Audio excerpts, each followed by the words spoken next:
Amo ini ang amon buhay. Di na ako nagkurang sa baybay, sa kadagatan, sa hangin na humot sa asin ang nagalisngaw. Ang dagat, amo ang nagasistime sa amon. Di kami nagataman, nagapangabuhay, kag nagalaon sa among pang-uro adlaw. Sa idarong sa matinaw na tubig, may nakatago na yaman na dapat protektaran para sa maabot pang henerasyon.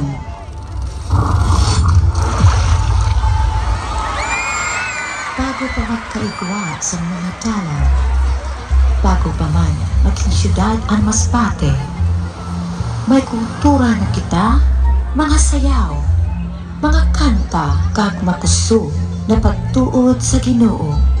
Amo ini ang atong pundasyon.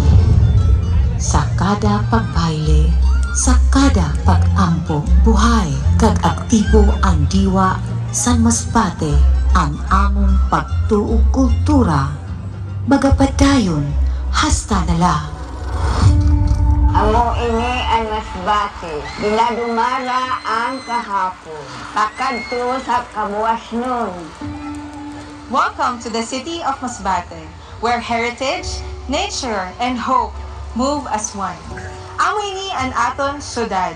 Kami po ang contingent number 10 hali sa syudad San Masbate, Lapay Bandige Festival. Masbate City! Viva la